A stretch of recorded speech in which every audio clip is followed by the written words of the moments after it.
Your Grace, you cannot possibly expect this gathering to accept a woman who abandoned her husband and now dares to return as Duchess. The words fell across the great church hall at Ashcombe, sharp enough to cut through the murmurs of the assembled families. Lady Corisande Vane stood beneath the golden candlelight, with one hand resting upon the arm of the Duke, her dark velvet gown sweeping across the polished floor as though she already belonged there. Before them stood a woman in a plain travelling cloak, her face pale from the cold journey, her gloved hands trembling not from fear, but from the weight of the eyes upon her. The guests laughed softly. Some hid their amusement behind fans, others exchanged knowing glances. The wives of neighbouring gentlemen whispered that the poor woman had finally lost her last claim to dignity. The musicians stopped playing. Even the servants near the doorway lowered their heads, uncomfortable with what they witnessed. The Duke of Ashcombe did not step forward. He did not defend her. Instead, he looked away. And yet, hidden among the papers locked away in the Duke's own library, was a truth powerful enough to change the fate of the entire Ashcombe family. Before we return to the beginning of this story, tell us where you are listening from today. If you enjoy tales of forgotten voices, hidden truths, and justice restored before the highest circles of society, please consider subscribing and turning on notifications. Your support helps this channel continue bringing these stories to life. The journey back to that cold evening began 3 years earlier, when the name of Duchess Aurelia Ashcombe had still been spoken with respect inside the walls of the family estate. Ashcombe Hall had stood for generations among the grey fields of the English countryside, a place where old stone walls guarded old traditions and where a family name was often valued above the hearts of those who carried it. Aurelia had entered that house as a young woman with hope, not because she dreamed of luxury, but because she believed marriage meant loyalty. She had married Edmund Ashcombe, the Duke's heir at the time, a quiet man who appeared kinder away from his relatives than within their influence. During the early years of their marriage, Aurelia had learned the rhythm of the household. She knew which servants had served the family since childhood. She knew which rooms remained locked and which conversations stopped whenever she entered. She also learned that Ashcombe Hall had a weakness hidden beneath its grandeur. The family needed an heir. Every dinner conversation eventually returned to the same subject: a son, a future duke, a name carried forward.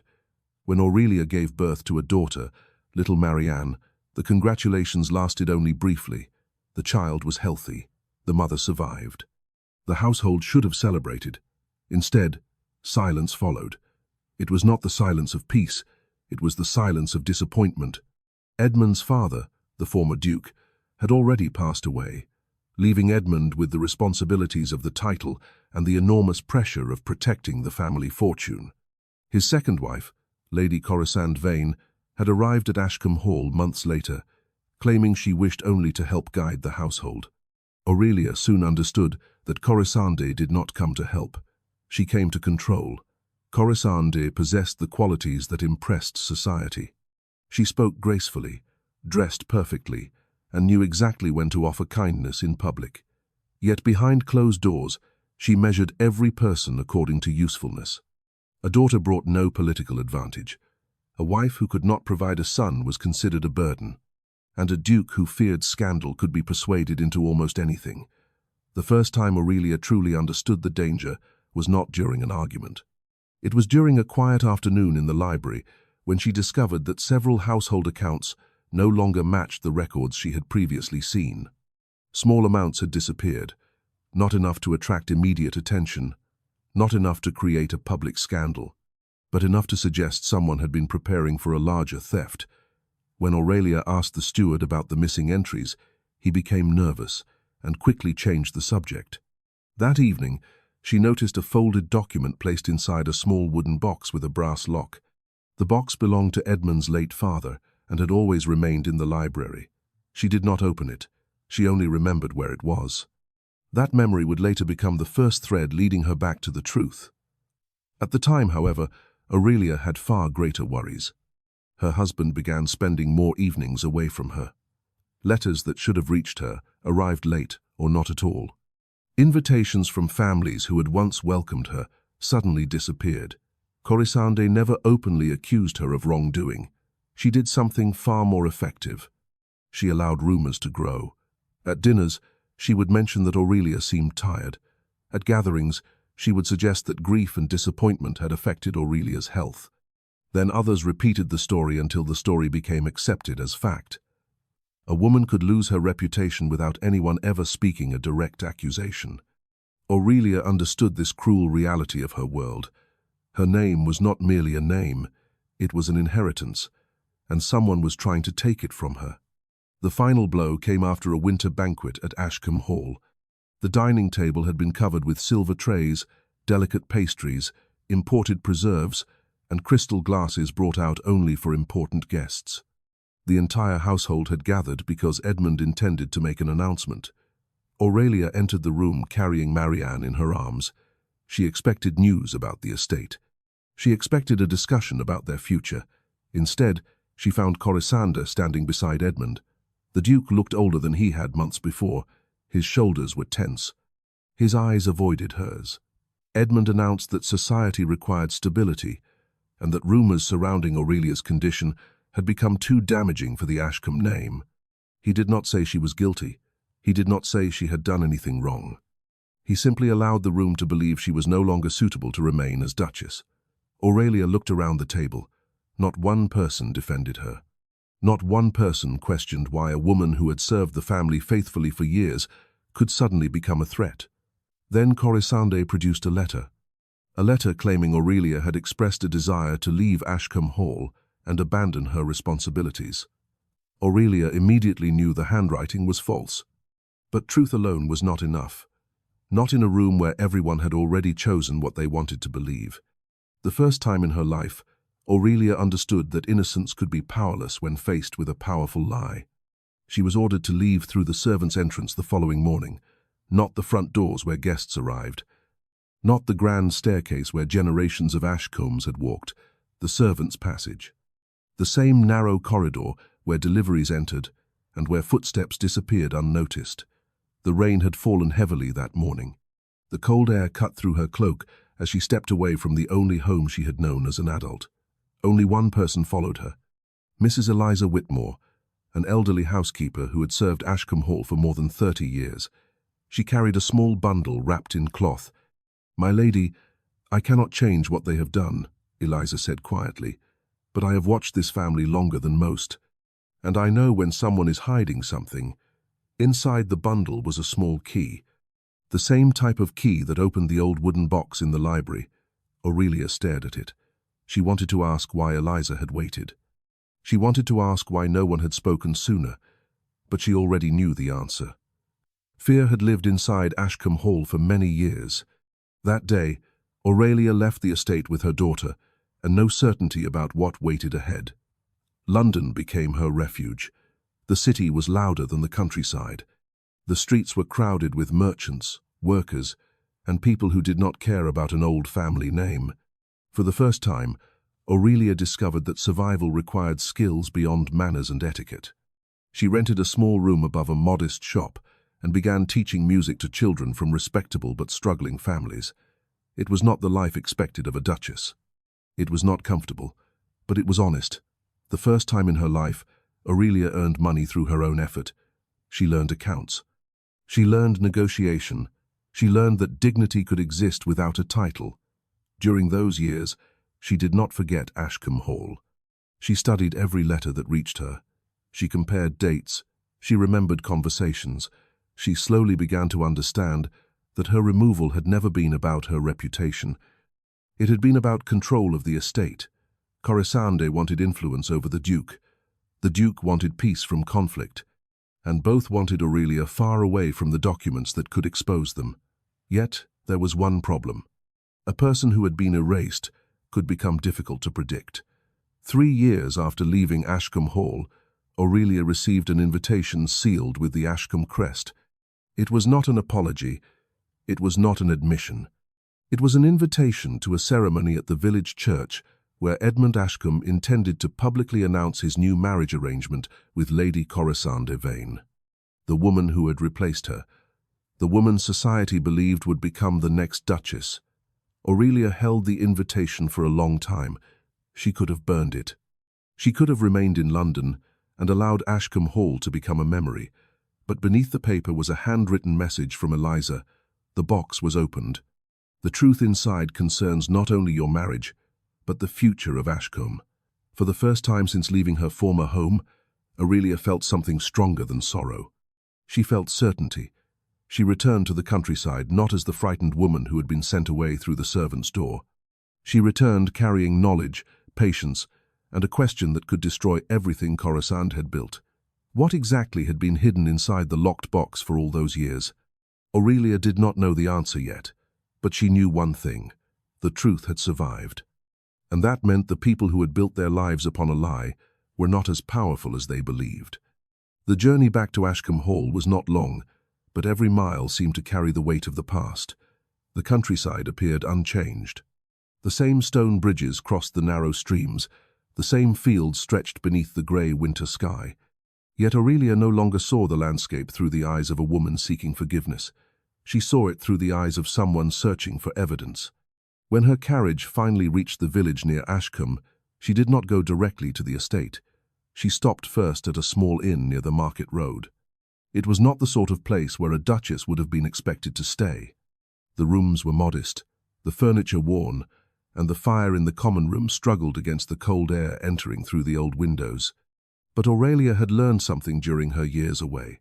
A person who wished to discover the truth rarely found it in grand rooms. Truth often lived where people spoke freely. At the inn, she met Mrs. Eliza Whitmore after nightfall. The elderly former housekeeper arrived wearing a plain wool cloak, her hands wrapped tightly around a small basket. She looked older than Aurelia remembered, but her eyes remained steady. They sat near the fireplace while rain struck against the glass. "I feared you would never return," Eliza admitted. Aurelia looked down at the key resting in her palm. "I feared I would return too late." Eliza was silent for a moment. Then she shook her head. "No, my lady, they feared you would return at all." Those words stayed between them, not because they were dramatic, because they were true. Eliza explained that after Aurelia's departure, Corisande had become increasingly involved in the management of Ashcombe Hall. She attended meetings regarding estate expenses. She reviewed correspondence meant for Edmund. She even suggested changes to household staff. But there was one thing she could never fully control: the old records. The papers kept by Edmund's father before his death. For years, the former Duke had maintained careful notes about every important decision involving Ashcombe property. He trusted documents more than people, and that trust had become dangerous for those who wanted to rewrite history. Eliza reached into her basket and removed a folded piece of cloth. Inside was a small envelope. Aurelia immediately recognized the handwriting. It belonged to Edmund's father. The former Duke had written her name, not Corisande's, not Edmund's, hers. "Why was this not given to me before?" Aurelia asked quietly. Eliza lowered her eyes. "Because I was afraid." The answer was simple, painfully simple. For years, Aurelia had wondered why servants who knew the truth had remained silent. She had believed their silence was cruelty. Now she understood. Fear had been another prison inside Ashcombe Hall. Eliza continued, "Your husband was not always like this. When he was younger, he wanted to protect the family. But he became convinced that scandal would destroy everything. Lady Corisande understood that fear better than anyone." Aurelia looked at the sealed envelope. She thought of Edmund standing beside Corisande, while society laughed at her. She thought of the man who had once promised loyalty, and then chose comfort. She did not feel hatred. That surprised her. She felt disappointment. And disappointment was sometimes heavier than anger. The next morning, Aurelia entered Ashcombe Hall, not through the servants' entrance, not through a hidden side path. Through the main doors. The servants standing in the entrance hall froze. Some recognized her immediately. Others looked uncertain, as though they were seeing a ghost return. The announcement of her arrival traveled quickly. Aurelia did not ask permission. She simply handed her invitation to the butler and walked forward. The same corridors that had once carried whispers about her now carried whispers about her return. Behind one partially open doorway, two servants stopped speaking the moment they noticed her. "Aurelia, pari pard, paritus pantrist," Parising wounded by such silence. Now she understood its meaning. People were not silent because they had nothing to say. They were silent because they were waiting to see who would win. She reached the library. The room remained almost exactly as she remembered it. The heavy shelves, the dark wooden desk, the locked cabinets, and on the far wall, the small wooden box, the same box she had seen 3 years before. The key in her hand trembled slightly, not from fear, from the knowledge that some moments divided a person's life into before and after. This was the first time in her life that Aurelia understood she was no longer trying to recover what had been taken from her. She was deciding what she would do with the truth once she found it. The key turned, the lock opened. Inside were several documents wrapped carefully in linen. There was an account ledger, several letters, and a sealed legal paper bearing the mark of a solicitor. Aurelia unfolded the first letter. It was written by Edmund's father only weeks before his death. The words were calm, measured, but the meaning was devastating. He had known about changes made to the estate accounts. He had questioned several withdrawals. He had suspected that someone close to the family was moving money without proper authority. And he had intended to speak with Aurelia because he believed she was the only person in Ashcombe Hall who still placed duty above ambition. Aurelia read the final lines again. The family may survive losing wealth. It may survive losing influence, but it cannot survive losing its honor. The room became completely silent, not the silence of humiliation, the silence before a storm. Then came the sound of footsteps outside. Aurelia quickly folded the papers. The door opened. Edmund Ashcombe stood there. For a moment, neither of them spoke. The man before her was not the husband she remembered. The years had changed him. The confidence he once carried had faded into exhaustion. But his eyes still avoided hers. "You should not be here," he said. Aurelia looked at him calmly. "That is what you said when I had a home here." Edmund flinched. "I did what I thought was necessary." "No," Aurelia replied. "You did what was easiest." The words struck harder than anger would have. Edmund stepped further into the room. "You do not understand the position I was in." Aurelia looked at the documents on the desk. "For 3 years, everyone told me I did not understand. They told society I was fragile. They told servants I was unstable. They told themselves they were protecting the family." She paused. "But none of you ever asked what the family was being protected from." Edmund said nothing, and that silence revealed more than an argument could have. Before he left, Aurelia noticed something, a small mark of ink on his glove, the same dark ink used on the papers she had just discovered. He had not come looking for her. He had come because he knew she had found something.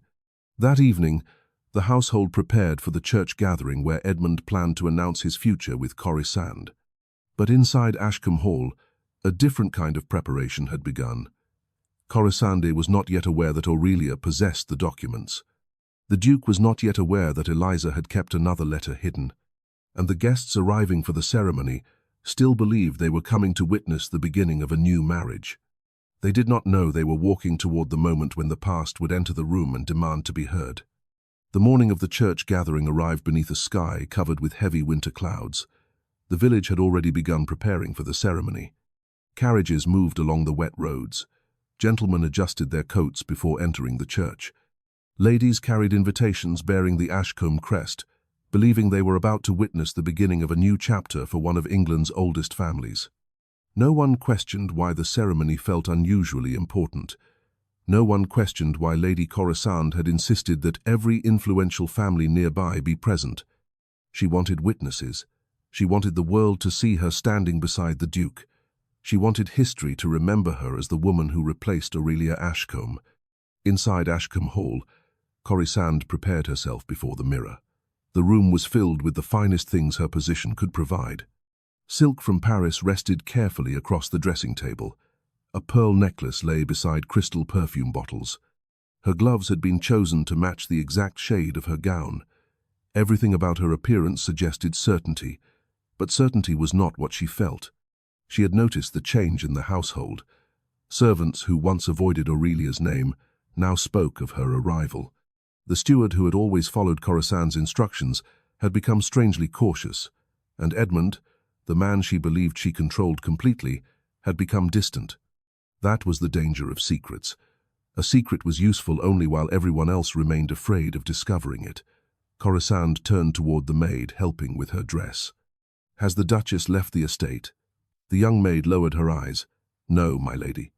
Corisande's expression hardened. "Then where is she?" The maid hesitated. "In the library earlier this morning." For the first time that day, Corisande's confidence disappeared. Only for a moment, then it returned. She dismissed the maid and walked toward Edmund's study. The Duke was standing beside his desk, staring at a letter he had not opened. "You knew she would return," Corisande said. Edmund did not answer immediately. That was enough. She stepped closer. "You promised me this would never happen." Edmund finally looked at her. "You promised me there was nothing left for her to discover." The accusation was quiet, but it was the first time Edmund had ever spoken to her without obedience. Corisande studied him carefully. 3 years earlier, she had understood his weakness perfectly. He feared public disgrace more than he feared injustice. He believed a family could survive a private cruelty if the outside world saw only dignity. But now that same fear had begun turning against her. "You forget something," Corisande said softly. "The entire society that matters will be inside that church today." Edmund looked away. She continued, "They will not care about old papers. They will not care about servants. They will care about what they see. A duke, a lady, a respectable future." Her voice became colder. "Do not allow one abandoned woman to destroy everything we have built." Edmund did not reply, and Corisande noticed. For the first time she was uncertain whether he still believed her. Meanwhile, Aurelia stood outside the church entrance. The same place where she had once arrived as Duchess. The same place where she now returned as a woman whose name many believed had already been erased. The villagers stared. Some recognized her, some did not. But among the crowd stood people who remembered. The old baker who had delivered bread to Ashcombe Hall. The gardener who had seen Aurelia spend hours caring for the estate flowers. The former stable boy who had watched her leave with only a small bundle and a child in her arms. They had not forgotten. They had simply been silent. Aurelia entered the church. The room immediately changed. Conversation faded. Fans stopped moving. Several guests looked toward the front where Edmund and Corisande stood. The musicians did not begin. No one knew what to do. Then Corisande smiled, a carefully practiced smile. "Lady Aurelia," she said, "how unexpected."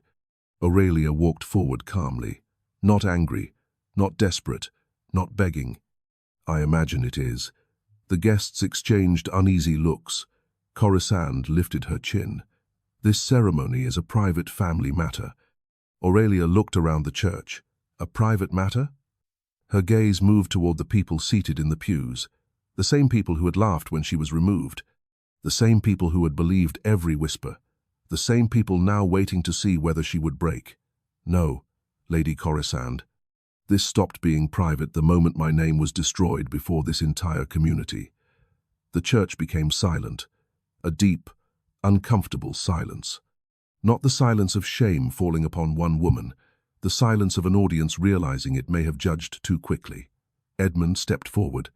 "Aurelia, this is not the place." She looked at him. "You are right." Her voice remained calm. "It is not the place where you should have allowed me to be condemned." That sentence reached him.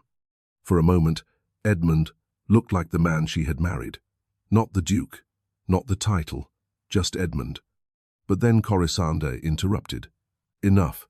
She moved toward the center of the church. "Whatever documents or stories you believe you have found, they do not change the fact that you left this family." Aurelia looked directly at her. "Did I leave? Or was I removed?" No one laughed this time. That difference mattered, because everyone in the room remembered how she had been sent away. Then the church doors opened. A figure entered slowly. It was Mr. Thomas Bell, the former solicitor of Edmund's father. Several guests recognized him immediately. He was an older man with silver hair and a worn leather case in his hand. Corisande's face changed, only slightly, but enough. Aurelia saw it, and so did everyone else. Mr. Bell walked forward. "My apologies for arriving late, Your Grace." He looked toward Edmund. But I believe there are matters here that should no longer remain hidden. Corisande's voice became sharp. This is absurd. Mr. Bell ignored her. He removed several documents from his case. 3 years ago, before his death, the former Duke instructed me to preserve certain records regarding Ashcombe property and family arrangements. He looked toward Aurelia. He also instructed me that these documents should be shown to the Duchess if anyone attempted to remove her position without proper cause. A murmur spread through the church. Corisande took a step forward. "You expect us to believe a dead man's private concerns?" Mr. Bell opened the first document. "Not concerns, Lady Corisande. Instructions." The colour left her face. Edmund stared at the paper. Aurelia watched him carefully. Because this was the moment she had waited for. Not revenge. Not humiliation. The moment when the truth would finally stand in the same room where the lie had been celebrated. Mr. Bell continued. The former Duke recorded concerns regarding altered accounts, missing funds, and attempts to influence succession matters without lawful authority. Every word landed heavily. The guests looked from Corisande to Edmund. The same society that had once judged Aurelia now began questioning the people who had judged her. But Corisande was not finished. She looked around the church and realized something important. The documents were dangerous, but reputation was still a weapon. She raised her voice. And who brought these accusations? A woman who disappeared for 3 years? A woman who returned only when another marriage was about to happen? Her eyes turned toward the guests. Are we truly prepared to destroy a duke's name because of a bitter former wife?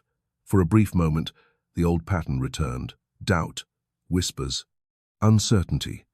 Aurelia felt it, the same force that had taken her home before, but this time she was not alone. From the back of the church, a quiet voice spoke. She did not abandon anyone. Everyone turned. It was Eliza Whitmore. The old housekeeper stood near the doorway. Her hands shook, but her voice did not. I saw the order that sent her away. I saw who wrote the letter, and I stayed silent because I was afraid. The room froze. Corisande stared at her. You should remember your place. Eliza looked at her. I have remembered my place for 30 years, my lady. She paused. Perhaps that is why I know exactly when someone else has taken a place that was never theirs. No one moved. No one breathed. And for the first time since Aurelia had entered Ashcombe Hall 3 years earlier, the power in the room no longer belonged to Corisande. But the final document had not yet been opened, and inside it was the truth that would decide whether Aurelia would merely clear her name or reclaim the life that had been stolen from her. Mr. Bell opened the final document. Unlike the others, this one was not an account ledger. It was a letter. A personal letter written by the former Duke of Ashcombe shortly before his death. The solicitor looked toward Edmund. Your father requested that this be read only if the integrity of the family name was placed above the dignity of an innocent person. Those words changed the atmosphere inside the church, because everyone understood what they meant. This was not a simple disagreement between a husband and wife. This was a question of honor. Mr. Bell unfolded the paper carefully. The former Duke's handwriting was firm, despite his age. He had written that he had discovered irregularities in the estate accounts. He had also discovered that several letters addressed to Aurelia had been delayed or redirected before reaching her. The church filled with whispers. Aurelia closed her eyes briefly. The missing letters, the invitations that vanished, the sudden change in how society treated her. All those moments she had once believed were separate were now connected. They had not been accidents. They had been arranged. Mr. Bell continued reading. The former Duke had written that he trusted Aurelia because she had never shown interest in controlling Ashcombe wealth.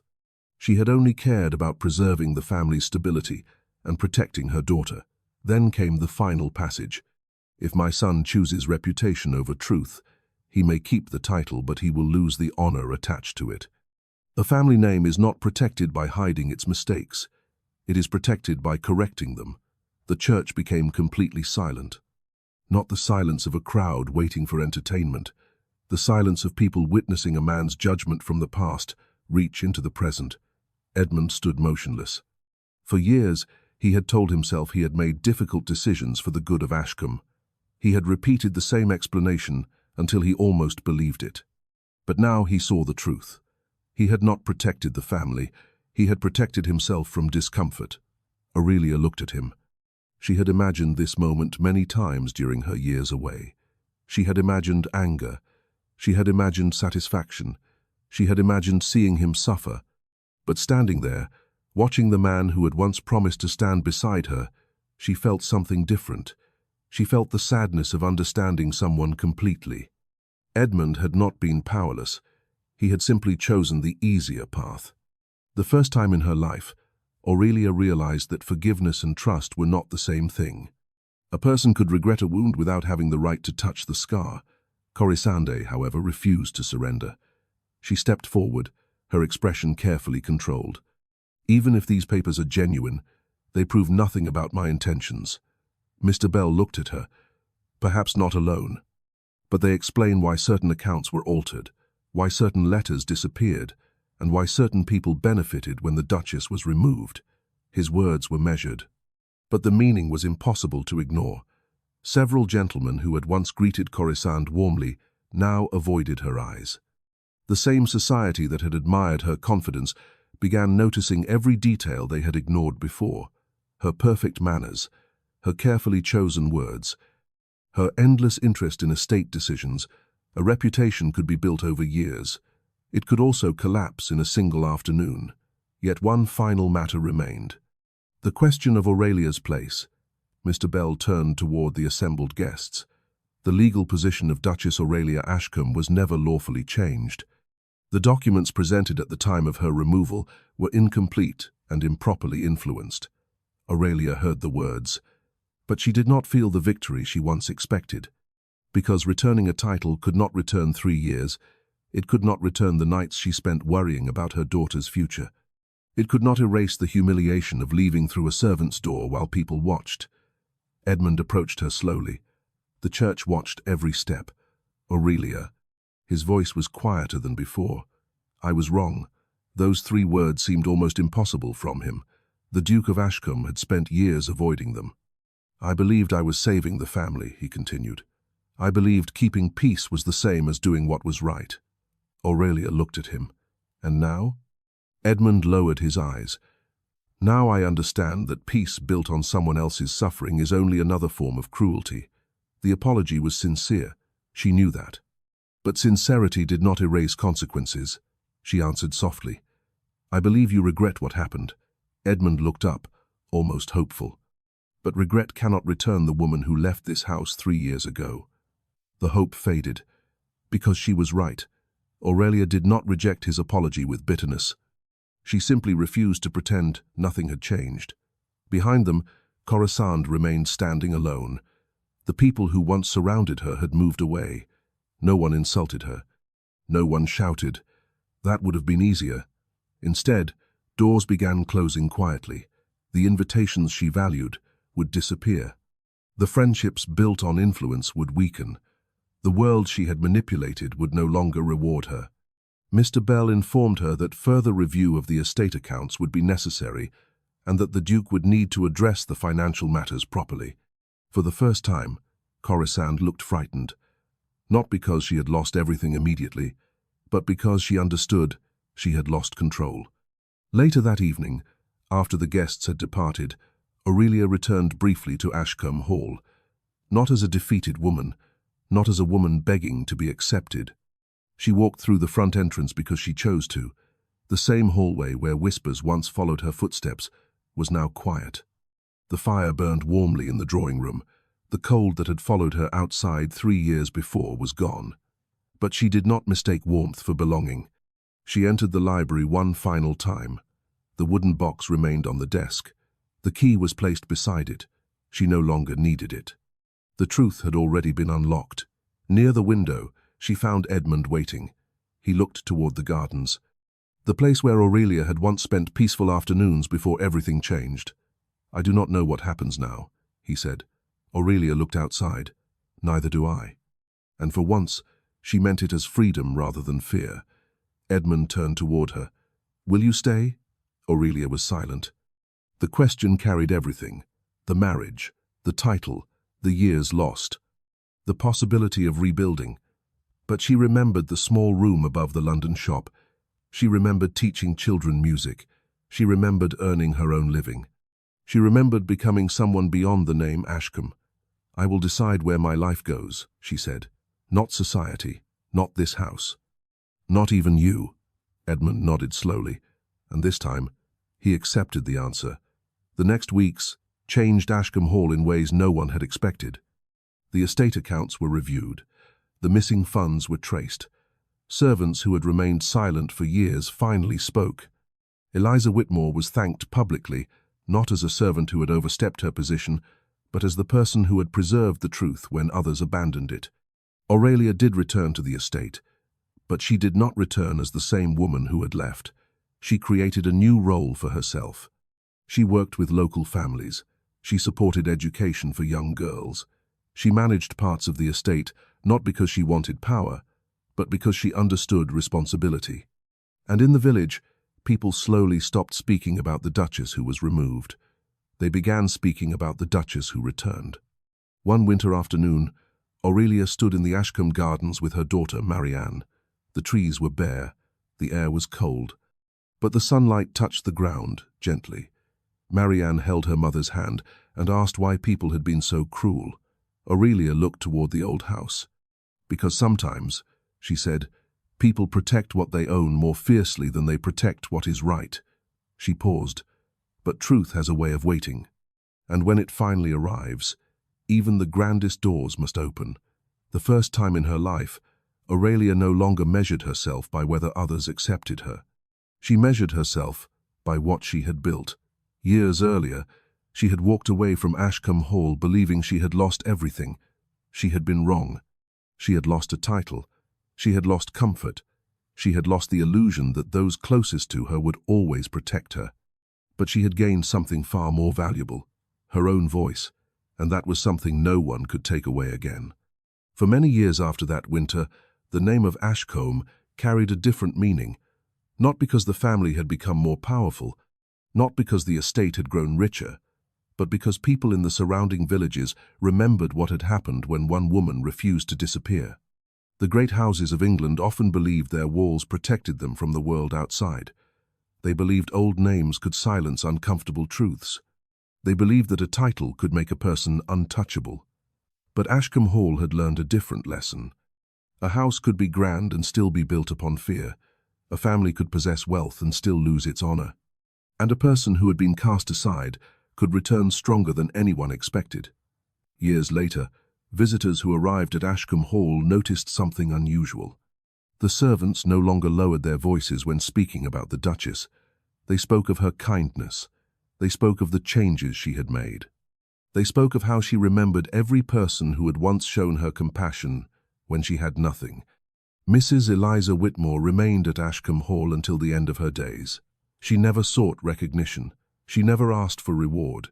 But every year, on the anniversary of Aurelia's return, the Duchess personally visited her room with a small gift and a letter of thanks. Because Aurelia understood something that many powerful people forgot. A person's position in society did not determine the value of their courage. Meanwhile, Corisande Vane left the region quietly. There was no dramatic scene, no public punishment, no cruel revenge. Only the natural consequence of losing the trust she had spent years using as a weapon. The invitations stopped arriving. The conversations became shorter. The families who once admired her confidence now remembered her ambition. She had spent years trying to remove Aurelia from society. In the end, society removed itself from her. Edmund remained Duke of Ashcombe, but he was never again the same man.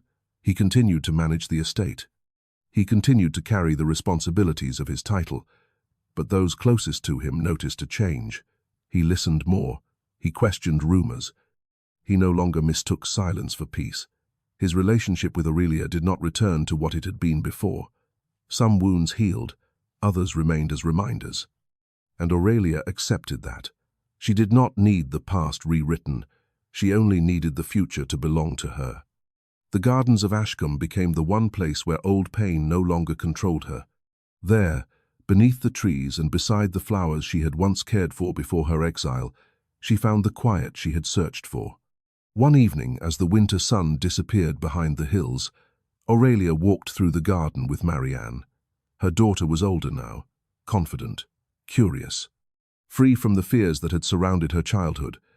"Mother," Marianne asked, "do you ever wish you had never returned?" Aurelia looked toward the windows of Ashcombe Hall. She remembered the night she had left, the rain, the cold, the laughter of people who believed they were watching the end of her story. Then she looked at the warm lights glowing inside the house. "No," she answered, "because if I had never lost my place, I might never have discovered my own strength." The garden remained quiet. The same quiet that once represented rejection had become something else, peace. The first time in her life, Aurelia understood that belonging was not something granted by a family name. It was something created through truth, courage, and the choices a person made when no one believed they mattered. And the lesson remembered from Ashcombe Hall was simple. A person's worth is not measured by the door that closes against them, but by the strength with which they continue walking. If this story moved you, remember to like, subscribe, and support the channel so more stories of forgotten voices finding justice can be shared. Yet the matter of Ashcombe was not finished. The church gathering had revealed the truth, but truth spoken aloud was only the beginning. Aurelia knew that. She had spent 3 years learning that a reputation could be destroyed in a single afternoon, but rebuilt only through patience. The following morning, Mr. Bell returned to the library with the remaining papers from the former Duke's collection. There were still questions that required answers. The altered accounts were not the only concern. The missing letters, the false statement that had forced Aurelia away, the influence Corisande had gained over household decisions. All of these pieces belonged to a larger design, and Aurelia wanted to understand every part of it. Not because she wished to punish those who had harmed her, because she wanted to ensure that no one else in Ashcombe Hall would ever be removed so easily again. The solicitor placed several pages on the desk. "There is one matter we have not yet discussed, Your Grace." Aurelia looked at him. "What matter?" Mr. Bell hesitated. "The reason Lady Corisande was so determined to control the estate." He pointed toward one of the financial records. "She was not only seeking influence over the Duke's household, she was attempting to secure a future claim through financial dependence." Aurelia studied the figures carefully. The payments, the transfers, the repeated withdrawals. For years, Corisande had presented herself as a woman protecting Ashcombe's interests. But the documents showed something different. She had been slowly placing herself at the center of every important decision. The first time in her life, Aurelia saw power differently. Power was not always taken through force. Sometimes it was collected quietly. One signature, one conversation, one favor at a time. And by the time anyone noticed, the person holding it had already convinced everyone that they belonged there. Later that afternoon, Aurelia visited the servants' quarters, the same place where she had once been forced to leave, the same narrow passage where she had walked carrying her daughter while the household watched. But this time, she entered by choice. Several servants stood uncertainly as she approached. Aurelia noticed their expressions. Some were ashamed, some were afraid. Some were waiting to discover whether she would punish them for remaining silent. She did not. Instead, she asked them a simple question. "Who here remembers what happened 3 years ago?" At first, nobody answered.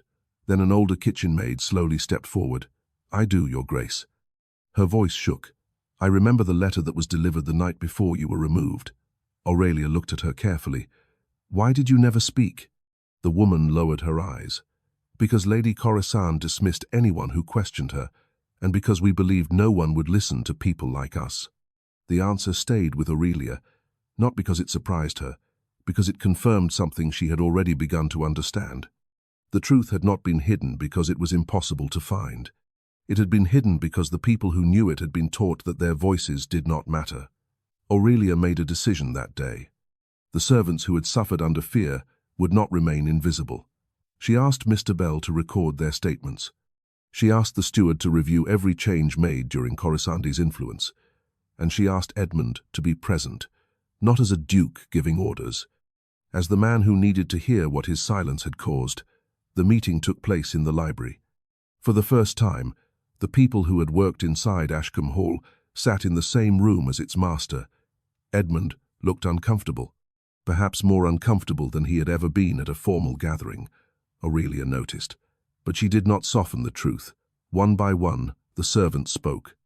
They described letters redirected, instructions changed, conversations interrupted, people dismissed without explanation. No one exaggerated. No one added unnecessary cruelty that made their words stronger, because truth did not need decoration. Edmund listened, and slowly, the weight of what he had allowed became impossible to avoid. When the last person finished speaking, the room remained silent. Edmund finally said, "I thought I was protecting this house." The elderly gardener standing near the door replied quietly, "With respect, Your Grace, the house was never the thing that needed protecting." Edmund looked at him. The gardener continued, "It was the people inside it." The Duke lowered his head, and Aurelia saw something she had never seen before. Not a powerful man losing control, a man finally understanding responsibility. However, outside Ashcombe Hall, the news of the events at the church had already begun spreading. London society was fascinated. Letters arrived from families who had previously ignored Aurelia. Some expressed regret. Others attempted to rebuild connections. Aurelia read them carefully. But she no longer measured her worth by invitations. She had once believed acceptance was something society granted. Now she understood it was something society could take away just as quickly. A few weeks later, an unexpected visitor arrived. It was Lady Honoria Vane, an old acquaintance of Aurelia's from before her exile. They met in the garden, the one place where Aurelia allowed herself to speak without the walls of Ashcombe listening. Honoria looked at her for a long moment. "I owe you an apology." Aurelia said nothing. Honoria continued, "I believed the rumors. I repeated things I had never seen. I thought a woman with a title could never truly be powerless." The confession was uncomfortable, but honest. Aurelia accepted it with a quiet nod. Many people did the same. The hardest thing for society to admit is that it can be wrong. Honoria looked toward the house. "And what will you do now?" Aurelia considered the question. For years, she had dreamed only of returning. Now that she had returned, she realized something important. Returning was not the same as remaining. She wanted Ashcombe restored, but she also wanted a life beyond its walls. She wanted Marianne to grow up knowing that a woman's future was not decided only by marriage, inheritance, or the approval of others. She wanted young women in the village to have opportunities she had never been offered, and she wanted her own name to mean more than Duchess. It meant survivor. It meant worker. It meant someone who had rebuilt herself. Meanwhile, one final piece of the mystery remained. The letter that had originally forced her departure, the one Corisande had used to convince society that Aurelia wished to abandon her family. Mr. Bell had found a copy hidden among old correspondence. The handwriting was similar, almost convincing, but almost was not enough, because at the bottom of the page was a small detail no one had noticed before, a date. Aurelia had been accused of writing the letter on a day when she had been confined to her room with illness and had not possessed the necessary materials. A simple mistake, a single overlooked fact, a lie that had survived only because no one had bothered to examine it. The evidence was now complete, and with it came a decision. Aurelia had to choose whether to present everything publicly before the highest families of the county, or quietly close the matter and let Corisande disappear into obscurity. The choice would determine not only Corisande's fate, it would determine what kind of Duchess Aurelia Ashcombe truly intended to become. For several days, Aurelia kept the recovered letter locked inside the same wooden box where the truth had waited for 3 years. She did not rush. That surprised many people. They expected a woman who had been humiliated so publicly to seek immediate victory. They expected anger. They expected a grand declaration before every noble family in the county. But Aurelia had learned something during her years away from Ashcombe Hall. A person who acts only from pain can still be controlled by the person who caused that pain. She would not allow Corisande to decide her next action, even after losing. One evening, Aurelia sat in the library with Edmund. The fire burned quietly between them. Outside, the winter rain covered the windows, the same cold rain that had followed her when she left the estate years before. Edmund looked at the documents on the desk. You have enough evidence to destroy her reputation completely. Aurelia looked toward the locked box. Perhaps. But destruction is not the same as justice. Edmund remained silent. She continued. If I reveal everything only because I want her to suffer, then she still controls my choices. The Duke looked at her carefully. Then what do you want? Aurelia thought for a long moment. I want the truth recorded. I want the accounts corrected. I want every person who was silenced to be heard. But I do not want my entire life to become a response to hers. The words stayed with him. Because Edmund finally understood the difference between revenge and restoration. Revenge looked backward. Restoration built something that could remain after the pain had passed. The following week, a gathering was held at Ashcombe Hall. Not a celebration, not a ceremony. A formal meeting attended by several neighboring families, the solicitor, the estate representatives, and those who had been directly affected by the changes made during Corisande's influence. The same kind of society that had once gathered to watch Aurelia's humiliation now gathered to hear the truth. But this time, she did not stand alone. Mr. Bell presented the records. The servants gave their statements. The altered accounts were explained. The false letter was examined. And finally, Aurelia stepped forward. The room became quiet. Years earlier, she had stood before many of these same people, unable to defend herself. Now she had no need to raise her voice. I do not stand here because I wish to reclaim every moment I lost, she said. A person cannot recover lost years. She paused. I stand here because no family, regardless of title or wealth, should believe that a person's silence means they have no worth. The words reached every corner of the room. Some guests lowered their eyes. Others looked ashamed, not because Aurelia had accused them directly, because they remembered their own silence. Then Corisande entered. She had not been invited to speak, but she had come. Her pride would not allow her to disappear quietly. She stood near the doorway, dressed with the same careful elegance she had always used as armor. You have all decided who the villain is, she said. Her voice carried through the room. How convenient. Aurelia looked at her. No one here decided because of one document. They decided because of many choices. Corisande's expression tightened. You think you are different from me? She stepped forward. You wanted power too. You wanted this title. You wanted everyone to bow when you entered a room. For a moment, the room waited, because it was the first honest accusation Corisande had ever spoken, and Aurelia considered it. Then she answered quietly, I wanted the right not to be erased. That was all. Not wealth, not control, not admiration. Only the dignity that had been taken from her. The room fell silent again. Corisande looked around and realized something she had never considered. The reason people followed her before was not because they trusted her. They followed because they feared becoming her next target. Fear was temporary. Respect was not. The Estate Council later confirmed that Corisande would no longer have influence over Ashcombe affairs. No dramatic punishment followed, only consequences. The doors that once opened because of her connections slowly closed. The people who once admired her position now remembered the cost of believing appearances over truth. As for Aurelia, she returned to the library that night. She opened the wooden box one final time. Inside remained the key, the old letters, and the documents that had changed her life. She touched them gently, then she placed them away. Not because they no longer mattered, because they no longer controlled her. The following spring, Ashcombe Hall opened a small room near the village, where young women could learn reading, accounts, and practical skills. Some members of society criticized the idea. They believed such education was unnecessary. Aurelia ignored them. She knew too well what happened when a woman had no knowledge of her own position, no understanding of her finances, and no voice strong enough to challenge those who spoke for her. The first students arrived quietly. Then more came, and slowly, something changed. Not only in the village, but inside Ashcombe Hall itself.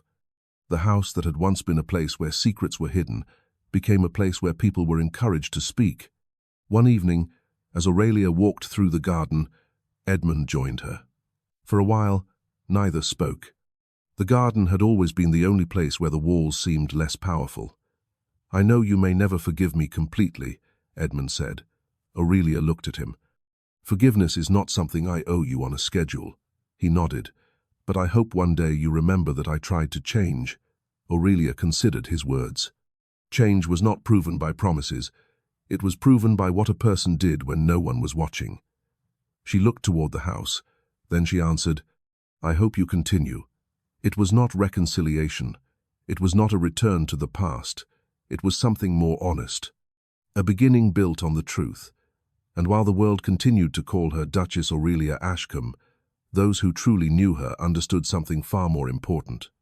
She was the woman who walked away without a name, returned without fear, and built a life that no title could ever give her. She was the woman who walked away without a name, returned without fear, and built a life that no title could ever give her. Yet, the transformation of Ashcombe Hall was not completed in a single season. A house that had carried years of silence could not become different simply because the truth had finally been spoken. It required new choices. Every morning, Aurelia walked through the estate with a small notebook in her hand. She reviewed the household accounts, listened to the concerns of workers, and visited the families living on Ashcombe land. Some of the older servants found it unusual. A duchess was expected to remain distant. She was expected to give instructions from behind polished doors. But Aurelia had learned something during the years when she had lived above a small London shop. A person who understands hardship cannot forget the people who endure it. The first winter after her return, she ordered changes to the estate kitchens. The workers were given better supplies, clearer wages, and more reliable arrangements for their families. The decisions were not dramatic. They did not appear in newspapers. They did not impress society guests who came searching for grand displays of wealth. But they mattered, because true change was rarely announced with music and applause. It was built quietly. One afternoon, Aurelia received a letter from London. It came from the families who had once sent their daughters to learn music from her when she had no title to protect her. They wrote to tell her that several of those young women had begun earning their own income through teaching and skilled work. Aurelia read the letter beside the window of the library. For a moment, she remembered the small room above the shop, the cold evenings, the uncertainty, the fear that she might never recover what had been taken. But she no longer looked back with bitterness. She looked back with understanding. Because the woman who had suffered had also become the woman who knew how to help others. That evening, Marianne entered the room carrying a book. "Mother," she asked, "why do people always say our family is lucky?" Aurelia closed the letter. "Because people often mistake what they see from outside for the whole truth." Marianne frowned. "What do you mean?" Aurelia smiled gently. "A large house does not always mean a peaceful home. A wealthy family does not always mean happy people." The girl thought about this. Then she asked, "And is Ashcombe happy now?" Aurelia looked around the library, the room where secrets had once been hidden, the room where a locked box had waited, the room where a family nearly destroyed itself trying to protect an image. She answered carefully, "It is learning." That was the most honest answer. Because Ashcombe was not perfect, Edmund still carried regret. Some members of society still whispered. Some people who had once judged Aurelia never apologized. But the difference was that Aurelia no longer depended on their approval. The first time in her life, she understood that peace did not come when everyone accepted her. Peace came when she accepted herself. Several months later, a formal invitation arrived from a neighboring estate. It was a gathering of prominent families, the kind of event where reputations were shaped, alliances were formed, and old judgments were quietly remembered. Edmund looked at the invitation before handing it to Aurelia. "You do not have to attend." Aurelia understood why he said it. The last time she had entered such a gathering, she had been humiliated before an entire room. But she also understood something else. Avoiding every place where she had been hurt would mean allowing those moments to control her forever. She placed the invitation down. "I will go." Edmund studied her expression. "Are you certain?" Aurelia nodded. "Not because I need them to welcome me, because I no longer need to fear them." The gathering took place in a grand country house decorated with chandeliers, polished floors, and long tables prepared with carefully arranged dishes, silver trays, and delicate desserts. Many of the same families were present, the same families who had once accepted every rumor about Aurelia without question. When she entered, conversation slowed. But this time, the silence was different. It was not the silence of mockery. It was the silence of people recognizing someone they had underestimated. One older gentleman approached her. He had been among those who laughed quietly during her removal. "Your Grace," he said, "I believe I owe you an apology." Aurelia looked at him. He seemed uncomfortable. "I believed what I heard because it was easier than asking what was true." She accepted his apology with a slight nod. That is a mistake many people make. The gentleman looked surprised. "You forgive easily." Aurelia looked across the room. "No. I remember carefully.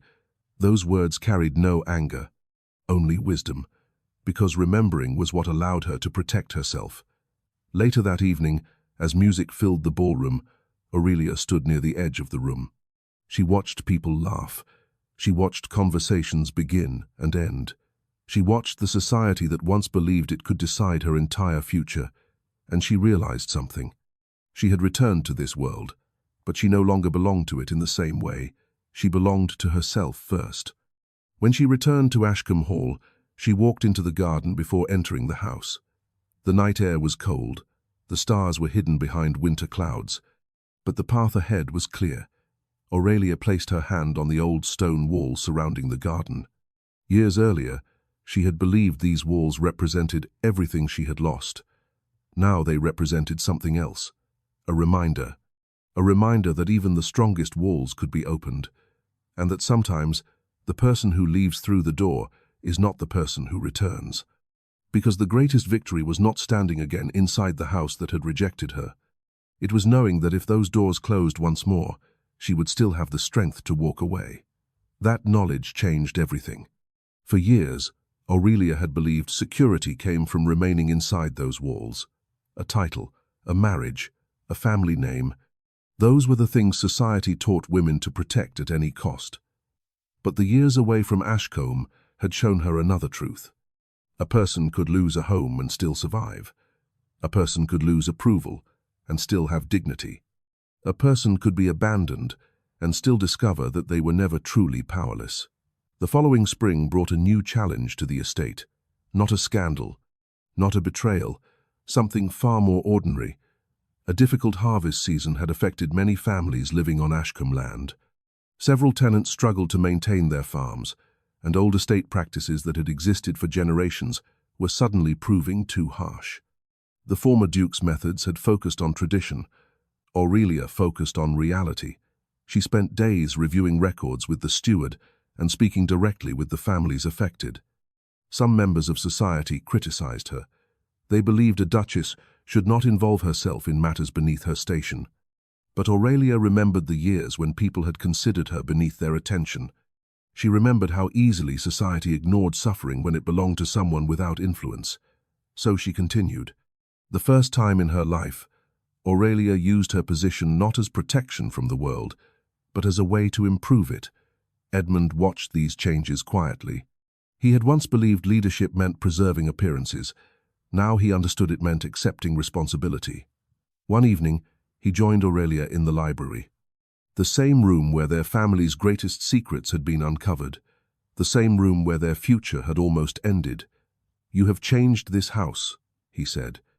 Aurelia looked up from the estate records. "No." She glanced around the room. "The people here changed it. The ones who finally spoke. The ones who finally listened." Edmund stood near the old shelves. For a moment, he seemed ready to say something more. Then he stopped. Aurelia noticed. "You do not have to find the perfect words." He looked at her. "I spent years believing that if I avoided conflict, I was protecting everyone." Aurelia remained silent. Edmund continued. "But avoiding the truth only meant someone else carried the cost. Those words mattered, not because they erased what happened. They did not. But because they showed that he had finally understood the difference between regret and responsibility." Aurelia closed the ledger. "There was a time when I wanted you to understand, because I wanted you to feel what I felt." She paused. "Now I only want you to understand, because you should never allow it to happen again." Edmund nodded. And that was the closest they came to rebuilding what had been broken, not by pretending the past had disappeared, by accepting that some things could only be carried, not repaired. As the years passed, Ashcombe Hall became known for something unexpected, not its wealth, not its ancient family connections, but for the unusual kindness shown within its walls. Travellers passing through the village heard stories about the Duchess who had once been sent away and returned stronger. Young women from nearby villages came to learn skills that allowed them to support themselves. Servants who had spent years fearing powerful voices learned that their own voices mattered. And children growing up near Ashcombe no longer saw the estate only as a place of privilege. They saw it as a place where change had begun. One late autumn evening, Aurelia walked through the garden alone. The leaves had fallen across the paths. The air carried the familiar cold of the season. She stopped beside the place where she had once stood before leaving Ashcombe Hall. The same ground, the same walls, but not the same woman. She remembered the fear she had felt then, the uncertainty, the belief that everything valuable had been taken from her. Yet standing there now, she understood something she could never have understood before. The greatest loss of her life had also become the beginning of her freedom. Because before she was Duchess Aurelia Ashcombe, she was Aurelia, a woman with thoughts, a woman with courage, a woman whose worth existed before anyone placed a title beside her name. And that was the truth no one in the grandest rooms of England could ever take away. The next winter, when snow covered the fields around Ashcombe Hall, a small gathering was held in the village. There were no grand announcements, no powerful guests, no desire to impress society, only families, neighbours, servants, and people who had watched the story unfold. Aurelia stood among them, not above them. Among them, an elderly villager approached her and smiled. Many years ago, people said you had lost everything. Aurelia looked toward the lights of Ashcombe Hall in the distance. Perhaps I did. The villager seemed surprised. Then what did you find? Aurelia thought carefully. She could have answered with many things. Justice, respect, a restored name. But the simplest answer was the truest. Myself. The old villager smiled. And beneath the winter sky, surrounded by ordinary people, and not by those who once judged her, Aurelia finally understood that her story had never truly been about reclaiming a title. It had been about discovering that no one could remove the one thing that mattered most, her own voice. And in the years that followed, whenever people spoke of Ashcombe Hall, they remembered not the scandal that nearly destroyed the family. They remembered the woman who walked through its doors after being cast out, the woman who faced those who laughed, the woman who demanded truth without losing kindness, the woman who proved that dignity was not something granted by wealth, marriage, or inheritance. It was something carried within. And that was the lesson Aurelia Ashcombe left behind. Not a lesson written in law books, not a lesson recorded in the announcements of noble families, a lesson remembered by the people who had witnessed her journey. The world had once looked at Aurelia and seen only what she had lost: a husband who failed her, a home that rejected her, a title that seemed to offer protection but had offered none when she needed it most. But the world had been mistaken. Those things were never the foundation of her strength. They were only things placed around her. The true foundation had always been the courage she carried when all those things disappeared. Years later, visitors who walked through Ashcombe Hall would often stop before a small portrait placed in the library. It did not show Aurelia wearing the finest jewels. It did not show her surrounded by luxury. It showed her simply, a calm expression, a thoughtful gaze, a woman who appeared as though she knew exactly who she was. Beneath the portrait was a small inscription chosen by Aurelia herself, not a declaration of victory, not a reminder of those who had wronged her, only a few words, a reminder. Truth may be delayed, but it is never defeated.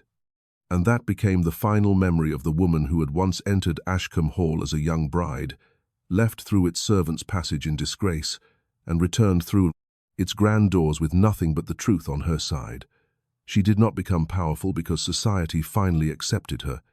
Society accepted her because she had already become powerful without needing its permission. The cold winters came and went. The candles inside Ashcombe Hall continued to burn. The gardens continued to grow. Children continued to learn beneath the opportunities Aurelia had created. And whenever the story was told, people remembered the same thing. A cruel word spoken before a crowd could wound a person. A false letter could steal years of happiness. A powerful name could hide wrongdoing for a time. But none of those things could defeat someone who refused to surrender the truth of who they were. Because a person's dignity does not come from the doors that open for them. It comes from the strength to keep walking when every door appears closed. If this story moved you, remember to like, subscribe, and support the channel so more stories of forgotten voices finding justice can continue to be shared. The words were followed by the quiet turning of another page in the old journal of Ashcombe Hall. Inside the library, many years after the events that had changed the family forever, Marianne opened her mother's carefully preserved papers. Among them was the small wooden box that had once carried the secret capable of destroying Ashcombe, but now it no longer represented betrayal. It represented the moment when truth had finally been given a voice. Marianne found one final note, written by Aurelia. It contained no anger toward those who had hurt her, no bitterness toward the years she had lost, only a reminder for the generations who would come after her. Remember always that a name may be inherited, but honor must be earned. Marianne closed the box and looked toward the windows overlooking the gardens. The same gardens where her mother had once walked alone after returning to Ashcombe. The same gardens where fear had slowly become peace. And there, beneath the winter sky, the story of Duchess Aurelia Ashcombe was no longer remembered as the tale of a woman who lost her place. It was remembered as the tale of a woman who discovered that her place had never depended on anyone else. And in the years that followed, that truth remained alive not only inside Ashcombe Hall, but among the people who had once watched her fall. One winter morning, a young girl from the village arrived at the estate, carrying a small notebook filled with her first attempts at writing. She had come to thank the Duchess for the lessons that had allowed her to study and dream beyond the limits once placed upon her. Aurelia received her in the garden. The girl looked toward the great house with wonder. "I used to think places like this belonged only to people born inside them," she said. Aurelia smiled gently. "A house may belong to a family, but its kindness belongs to everyone who chooses to share it." The girl held the notebook tightly and promised she would remember those words. After she left, Aurelia remained beneath the bare winter trees for a while. The air was cold, the sky was grey. But the garden no longer felt like the place where she had once stood after losing everything. It was the place where she had proven that a person could begin again. And so Ashcombe Hall continued forward, not because its walls were old, not because its name was respected, but because within those walls lived a truth that could not be locked away again. A truth that belonged to every person who had ever been told they were not enough. Their worth was never decided by those who turned away. Their future was never owned by those who tried to silence them. And their story was never finished until they chose to write the next page themselves.